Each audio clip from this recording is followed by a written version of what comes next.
Hey guys, welcome back to another BlackCross Collect game series. This one has been a long time talking about.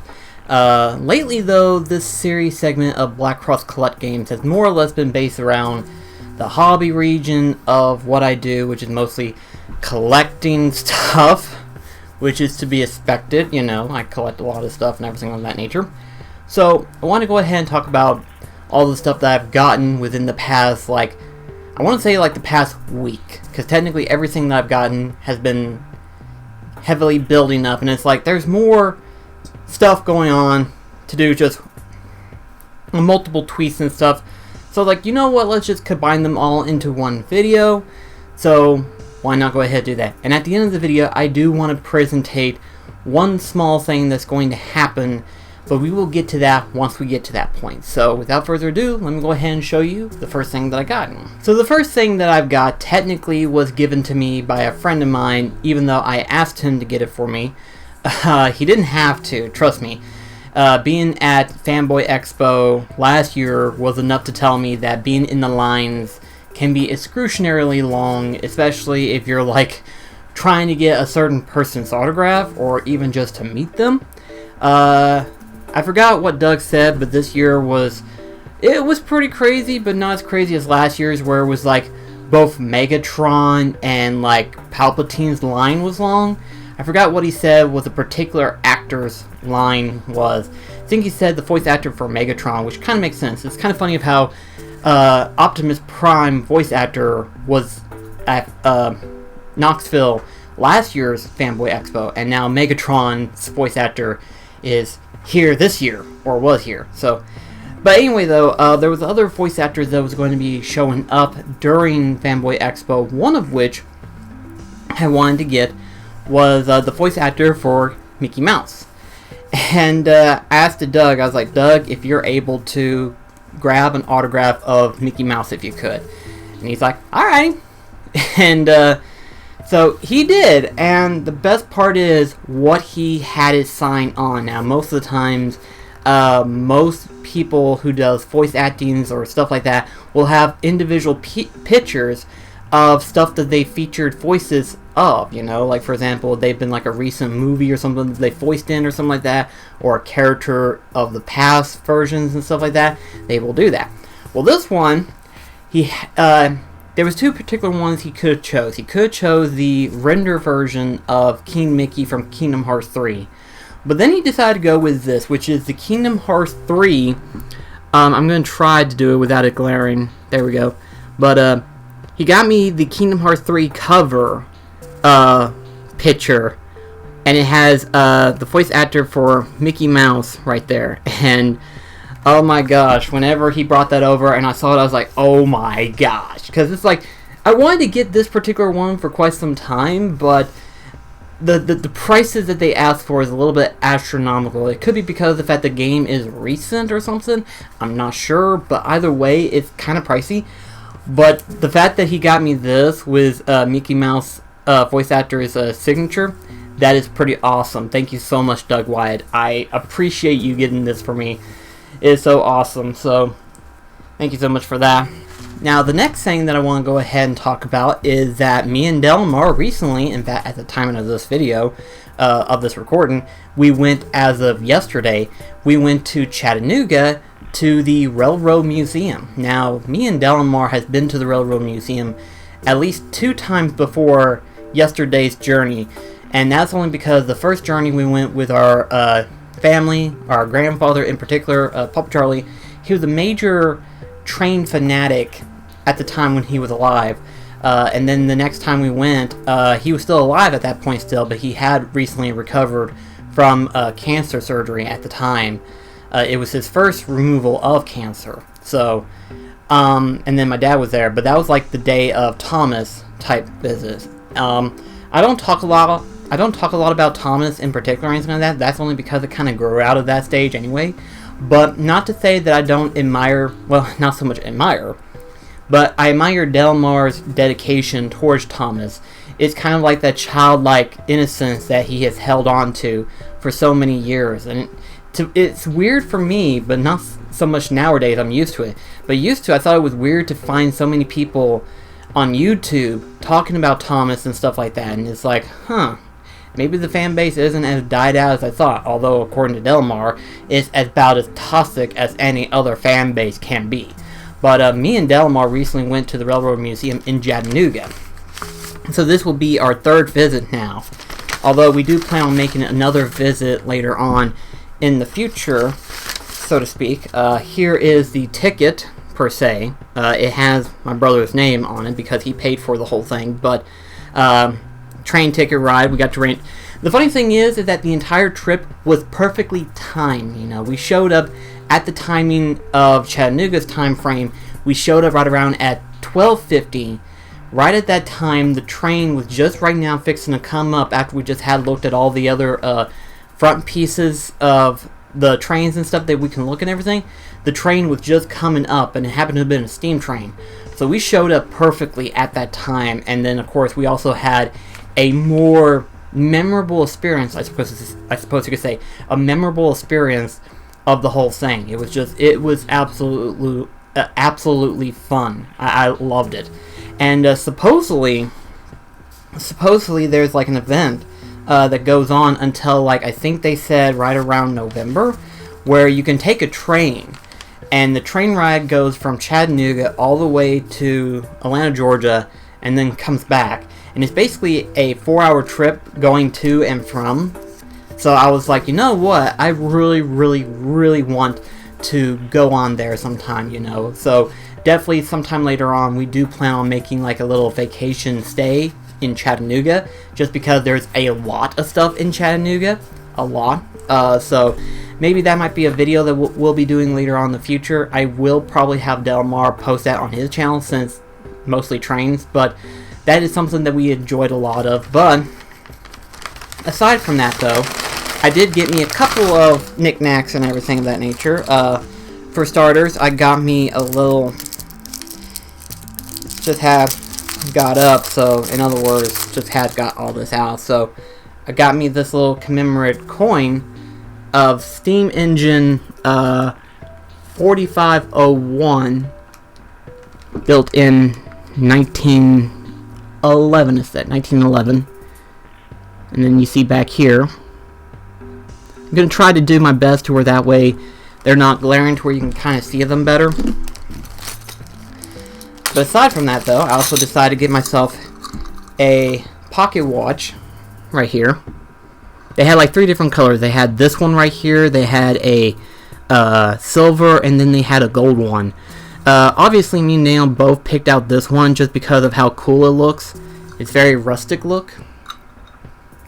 And Time is actually working on this. So, definitely love how it looks all together. It's really, because it's funny too. It's like, I don't talk a lot about it a lot, like I said, but the love of trains still kind of has its faint grasp on me, because when we was on that train ride, it was so relaxing just to like be on the train and stuff. And you know, despite what people might say is an old pastime per se, and so there's no reason to do it, but really, in all honesty, train really did kind of start up the whole like industry. When you think about it, you know, they are the main transportation at the time. You know, used to we had like horseback riding and stuff like that, and then we evolutionized it to making steam locomotives and stuff running through the country and everything like that. And of course, it's because of trains that we now have the ability to transport goods back and forth, you know. And what's funny, our tour guide even brought up the subject of like, it's because of trains, now we have Amazon Prime for 2-day shipping. And it's just, because keep in mind, this was going on during the Prime Time, Prime Day thing. And it was just cute. I thought it was hilarious. I was like, I love this guy. He's really cool. I do hope to see him again, because he was fun. He was absolutely fun. But, one more thing to show off, too, before we jump into the actual main premise of the video and everything, that being the games. If I can pull this out, there we go. I got me a little collector pin that they make. Tennessee Valley Railroad pin. I've been collecting pins lately, and I figured, you know what, I want to at least get me this pin right here, just to show that I've been to the Tennessee Valley Railroad Museum, and I love the pins. So it's definitely going into my pin collection that I've been building up so far. It's kind of slow build up, but it's been a build up nonetheless. So there's that. And now we get into the bigger part of the collection, being that of the video game collecting. Didn't really get a whole lot this time around, but still to that degree. I did get me a Sekiro Shadows Die Twice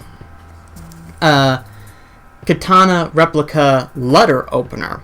Now, for those that are wondering, you know, you probably remember me unboxing my Sekiro Shadows Die Twice box. You probably looked at it and was like, wait a second, BlackCross, you just got one, didn't you? Technically, that was a midnight release only item. And because I worked third shift, I wasn't able to attend the midnight release. And so, therefore, I didn't get a chance to get the said letter opener itself. So, makes sense for me not being able to get to it. But, I figured, you know what? I still need a letter opener for my game room and stuff. And you know what? It's not that bad. I do like it, actually. It's got like the little Sekiro thing on there. Obviously, you can unsheath it. And it's got like a little blade on there to where you can open letters and stuff. I like it. I mean, here's the thing, you know, yes, I hadn't really beaten Sekiro, and yes, it did kind of tick me off because of how hard it was, but in all honesty, I did actually like the game. I still do like it. I just cannot beat it, really, at this current moment in time. And will I ever beat it? Probably not. I sincerely doubt that I'll ever beat that game, but if I ever do, I will obviously do an update video on that particular subject in hand. But for the time being right now, I'm not really in the mood to want to get myself killed 100 times over just to try to beat a final boss in a game that I'm just clearly not good at, obviously, to be expected. Boy, it's hard to put you back together, isn't it? I also got me 2 games from, by the way, the store in question that I got them from was McKay's Bookstore in Chattanooga. I've been to 2 different ones so far this year. I've been to the one in Knoxville, and now I've been in the one in Chattanooga, and now I just want to visit the one in Nashville, because both of them have been really good visits for game collecting. So I got me 2 particular ones. One of them is La Plus Tactics. I hope I pronounced that right. I don't know. I'm sure someone will quote me in the comments. But it's a tactical RPG game, and I figured, you know what, I do want to get back into more tactical RPGs, and this one looks like it'd be really good too, so definitely want to give this a try.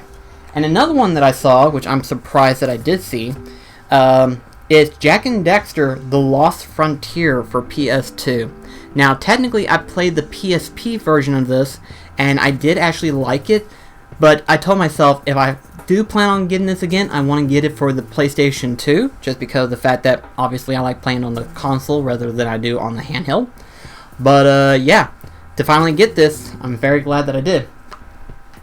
And now, the main reason I ventured to McKay's Bookstore. Now, aside from getting all this other small stuff at McKay's Bookstore, the main reason I wanted to go there was simply because I wanted to go ahead and get me a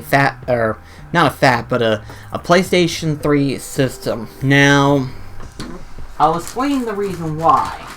But first things first, go ahead and pull this bad boy out. Got all the components, including a controller. Sincerely doubt I will use that controller, but I will give it a shot to see what it's like and everything. And this one, according to what it says here, is a 320 gig, which is a pretty good amount of space for what I plan to do with that later on. So let me go ahead and explain the situation, because I know a lot of people who have followed me on Twitter, I've been watching a few videos here and there, are like, wait a second, BlackCross, your PlayStation 3 is still working, isn't it? I mean, you're playing Final Fantasy 13 as of right now. And you are correct. I am playing through Final Fantasy 13 on my PlayStation 3. But that's not the main reason why I got the PlayStation 3 system. There is another reason why. And I've kind of come to terms with this decision. I realize that my hobby is very expensive. Very expensive.